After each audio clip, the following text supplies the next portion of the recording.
네, 요즘 미세먼지 때문에 창문도 잘 못 여시죠. 그래도 환기를 시켜야 된다면 늦은 저녁과 새벽 시간은 피해야 한답니다. 네, 북상하는 봄꽃 소식과 함께 달갑지 않은 황사 소식도 들리고 있는데 이 미세먼지에 황사까지 겹쳐서 대처법을 좀 알아둘 필요가 있어 보입니다. 네. 오은희 기자와 함께 알아볼 텐데요. 어떻게 하면 좋을까요?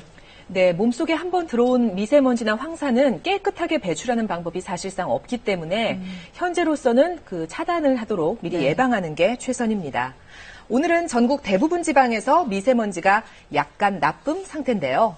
이 경우 노약자는 야외 활동을 자제하는 게 좋습니다. 황사나 미세먼지 예보 보면서도 창문 열고 환기는 해도 되는 건지, 공원 한 바퀴쯤은 돌고 와도 되는 건지 구체적으로 궁금해하시는 분들이 많더라고요. 행동 요령 알려드립니다. 따뜻한 봄이 찾아왔다는 반가움도 잠시, 봄철 불청객 황사가 본격적으로 시작됐습니다. 올해는 중국발 스모그와 함께 미세먼지 농도까지 치솟으면서 봄철 건강관리에 더욱 비상이 걸렸는데요. 일일이 마스크를 쓰고서 운동할 수도 없고 하여튼 이 황사가 좀 없었으면 좋겠어요. 그 목이 칼칼하고 그다음에 특히 또 내 건강에 어떤 심각한 장애를 일으키지 않나 해갖고 이 마스크를 쓰고 다닙니다.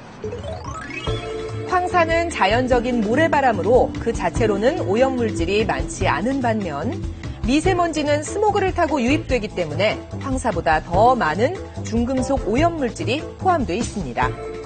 요사의 문제가 되고 있는 황사는 미세먼지와 같이 겹쳐서 이것들이 그 인체에 미치는 영향들을 나타낼 수 있기 때문에 큰 크기뿐만이 아니라 작은 크기의 먼지 안에는 중금속 성분인 카드뮴이나 니켈이나 납과 같은 것들이 굉장히 많이 포함되어 있어서 인체에 미치는 피해는 과거에 비해서 월등히 크게 나타날 수 있는 가능성이 있는 시기라고 보시면 됩니다. 황사 기간 중 한 사람이 흡입하는 먼지의 양은 평소의 3배, 중금속 성분도 2배에서 최대 10배 가까이 많아진다고 합니다. 공기가 탁해지면 호흡기도 약해지죠. 환자 수도 자연히 늘었습니다. 황사나 미세먼지가 입자가 일단 적기 때문에요. 우리가 호흡을 할 때 코털이나 기관이나 기관지에 있는 성모들에 이제 걸러져야 되는데 그게 잘 안 걸러질 수가 있고 그런 것 때문에 알레르기 비염이랄지 기관지 천식이랄지 여러 가지 만성 폐쇄성 질환 같은 호흡기 질환을 일으킬 수가 있고 기존에 그런 질환을 가지고 있던 사람도 훨씬 더 악화가 되죠. 황사 예보는 총 3단계로 나뉩니다. 황사 정보 단계부터 노약자는 실외 활동을 자제하는 게 좋고요. 주의보와 경보 단계에선 노약자의 실외 활동을 금해야 합니다. 미세먼지 기준은 6단계입니다.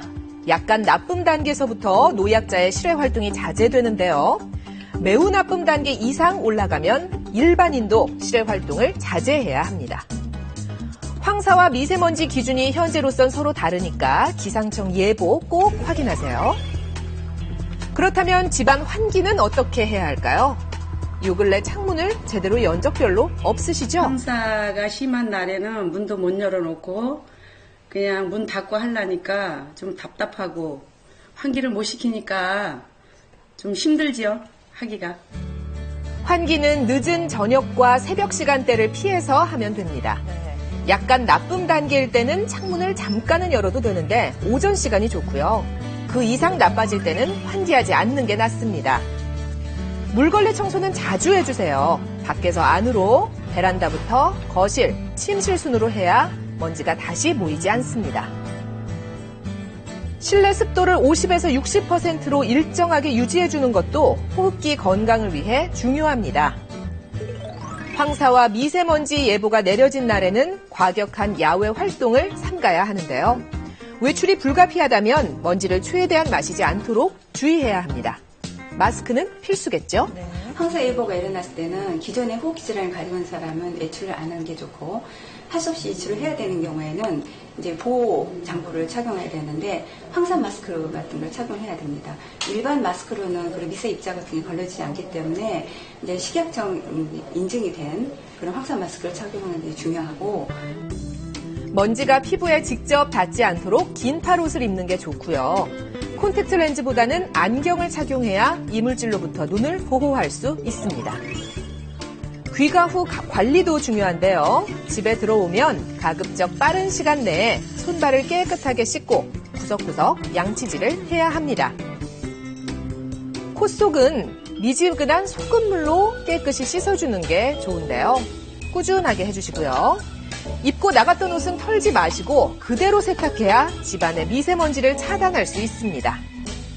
호흡기가 따끔따끔 마르지 않도록 물을 자주 마셔주면 더 좋겠죠. 자, 우리 몸 안에 들어온 먼지, 체내 흡수를 줄이는 요리는 없을까요? 황사가 몰아치는 봄철에는 버섯만큼 좋은 곳이 없답니다. 오늘은 건강한 한 끼 식사로 손색 없는 버섯밥을 만들어 볼 텐데요. 네. 비타민 D가 풍부한 것으로 알려진 표고버섯은 폐를 해독하는 데도 그만이라고 하죠. 면역력을 높여주는 물을 함께 넣어 밥을 하면 더욱 좋은데요. 이때 주의할 점, 열에 약한 버섯은 한번 데친 뒤 맨 마지막에 넣어야 향이 달아나지 않는다고 하네요. 유해물질을 씻어내는 데 도움을 줄 영양 만점 버섯밥 완성입니다. 새콤달콤한 해초 샐러드는 어떨까요? 해초는 중금속 배출을 돕는 대표적인 식품인데요. 비타민이 풍부한 채소와 곁들여 먹으면 더욱 좋다고 해요. 식초가 들어가기 때문에 갈변이 일어나요. 드시기 직전에 뿌려서 나가시는 게 갈변도 없고 상큼한 맛도 즐기실 수 있습니다. 바다향이 물씬 풍기는 상큼한 해초 샐러드. 봄철 밥상에 올리면 좋겠죠? 정말 먹음직스러워 보이네요. 다음 달까지 지속될 것으로 예상되는 미세먼지와 황사. 철저한 위생관리로 건강에 더욱 각별한 주의가 필요한 때입니다.